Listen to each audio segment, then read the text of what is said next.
নমস্কাৰ আমাৰ নিকেতনৰাজি কৃতি ছাত্ৰ ছাত্ৰীসকলৰ এখন অভিনন্দন সভাৰ আয়োজন কৰা হৈছে। এতিয়ালৈকে আৰম্ভ হোৱা নাই, সকলোবোৰ নিজৰ নিজৰ কামত ব্যস্ত হৈ আছে। এয়া কল্পনা বাইদেউ, প্ৰেৰণময় বাইদেউ, জগদীশ সকলোৱে সকলোকে দিয়া মান গামোচা সেইবোৰ ঠিক কৰিব ধৰিছে। সকলোৱে নিজৰ নিজৰ দায়িত্বত ধুনীয়াকৈ চাব ধৰিছে যাতে আমাৰ সভাখন ভালদৰে সুকলমে পাৰ হৈ যায়। এতিয়ালৈকে কোনো আহি পোৱা নাই। এয়া আমাৰ বৰ্তমানৰ সভাপতি আৰু আমাৰ প্ৰাক্তন সভাপতি নিকেতনৰ তেওঁলোক আহি পাইছে আৰু বহি আছে। আৰু এইবোৰ উপহাৰবোৰ ল'ৰা ছোৱালীক দিব লগা উপহাৰবোৰ ধুনীয়াকৈ সজাই ৰখা হৈছে। এয়া ৰীতা গামোচা সহায় কৰি দিছে কল্পনা বাইদেউহঁতক।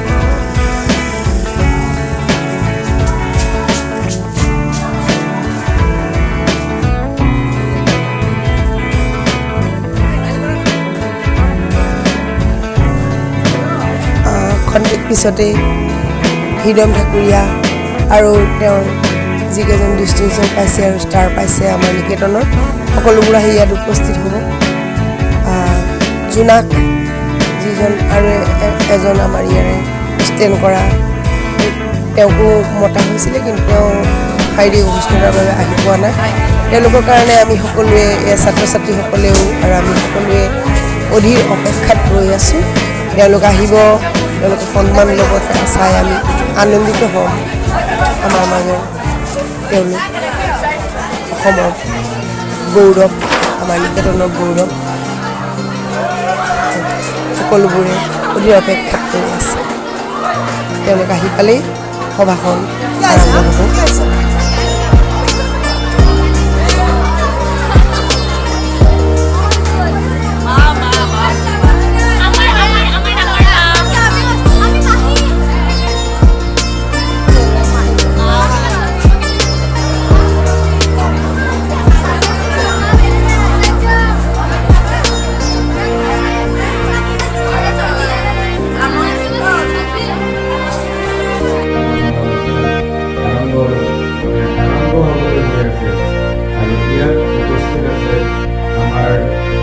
সমগ্ৰ অসমৰ ভিতৰত প্ৰথম হোৱা কৃতি ছাত্ৰগৰাকী হৃদম ঠাকুৰীয়া, আৰু তাতকৈও বিশেষ কথা, হৃদম ঠাকুৰীয়া আমাৰ নিকেতনৰ ছাত্ৰ। এটা সকলোৰে খুব জোৰকৈ এটা হাত চাপৰি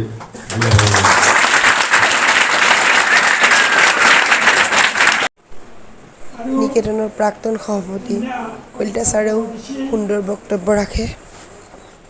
মই ইমান আনন্দিত হৈছিলোঁ যে মই নিজক পাহৰি গৈছোঁ। তাতকৈ বেছি আনন্দিত হৈছিলোঁ এটা দৃঢ়তা মূলক বাক্য শুনি পেলাই।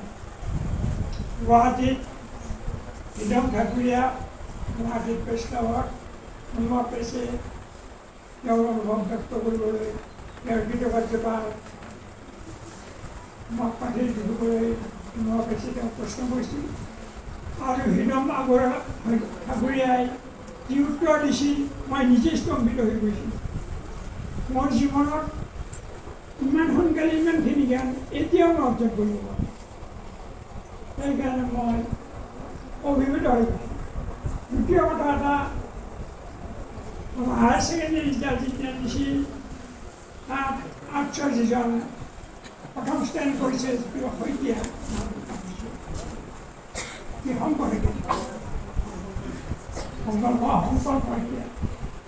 তেওঁৰ এটা ইণ্টাৰভিউ লৈছিল পেছে, আৰু হৃদমৰ আৰু তেওঁৰ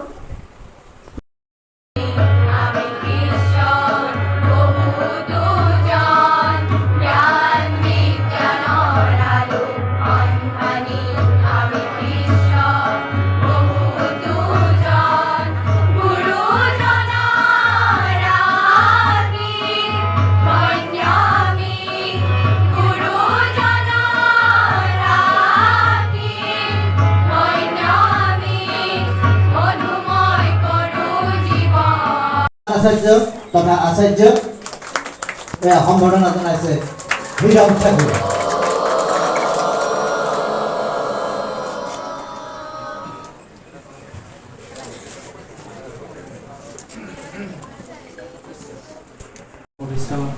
বিশিষ্ট ব্যক্তিসকল, মোৰ অতিকৈ শ্ৰদ্ধাৰ আচাৰ্যসকল তথা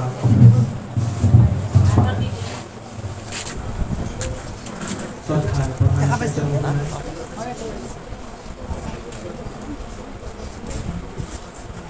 আৰু মোৰ মৰমৰ ভাইটি ভণ্টি তথা মোৰ সমনীয়াসকল, পোনপ্ৰথমে মই আপোনালোক সকলোকে যথেষ্ট ধন্যবাদ জ্ঞাপন কৰিছোঁ আজি মোক এনেদৰে আমন্ত্ৰণ জনাই মোৰ ভৱিষ্যত জীৱনলৈ এনেদৰে উদগনি জনোৱা আছে।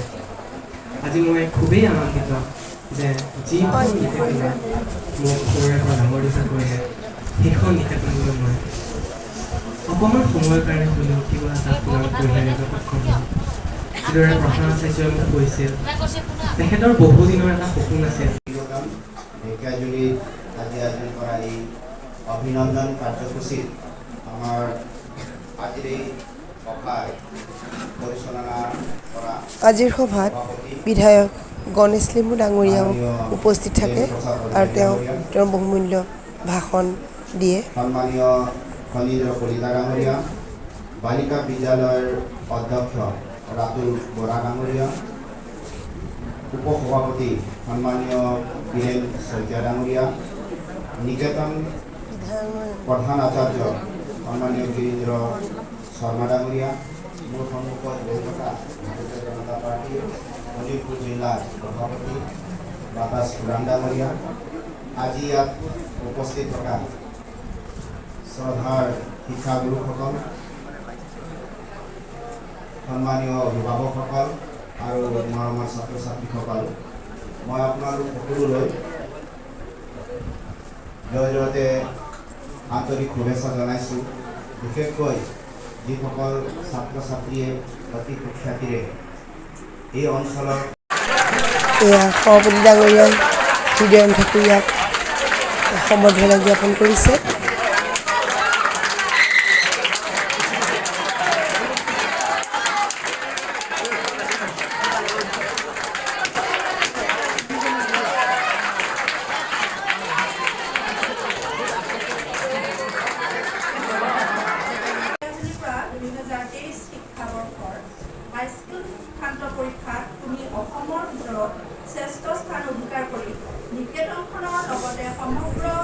আচাৰ্য বৰ্ণালী কলিতা সম্বৰ্ধনা পত্ৰখন পাঠ কৰি দিছে।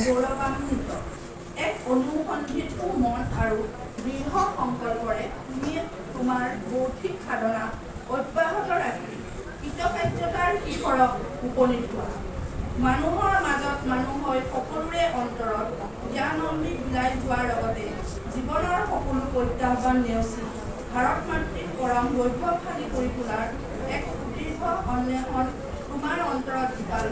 তোমাৰ অনন্য প্ৰতিভা সমাজৰ প্ৰতিগৰাকী ব্যক্তিৰ বাবে আপ্যায়ন এই শুভ কামনাৰে চৰিত্ৰৰ আধাৰত শিক্ষাটো প্ৰাপ্ত হ'ব, সেইটো 1 নম্বৰ মানে আধাৰ আছিল।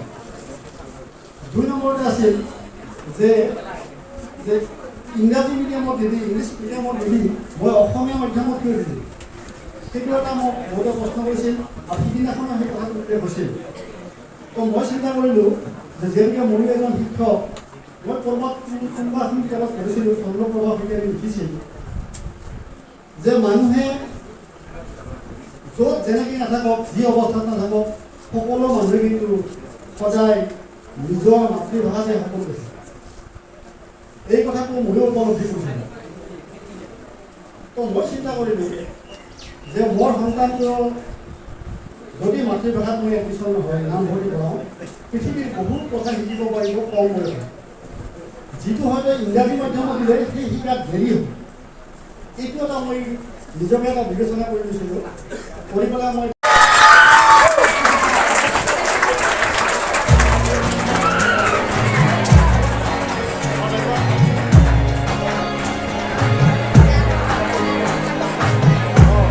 ধন্যবাদ।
আজি ইয়াতে এটি সুন্দৰ কৌতুক অভিনয় কৰিলে পাৰ্থ আৰু লিজাই।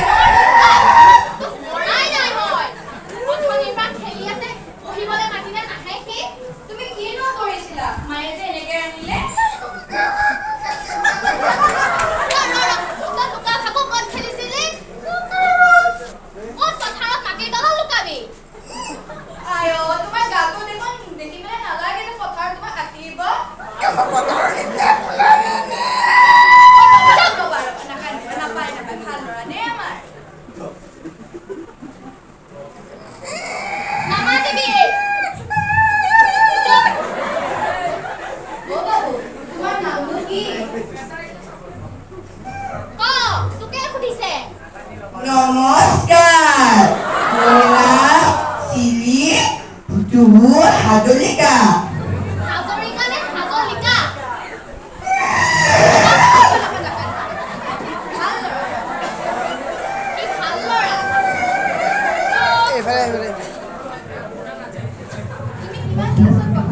মই ক্লাছ 4 পঢ়োঁ। ৰোল নাম্বাৰ যে আমাৰ ক্লাছত 48টা পোৱালি আছে, তাৰে মোৰ 2 নম্বৰ।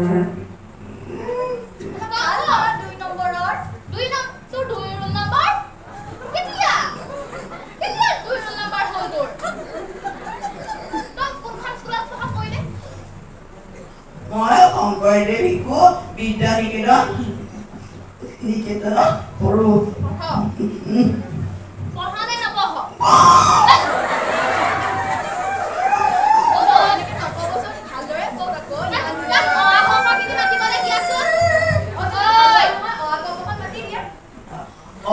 হুঁচৰি দীঘৈ উঙ প্ৰথম চ দ্বিতীয় চ জল।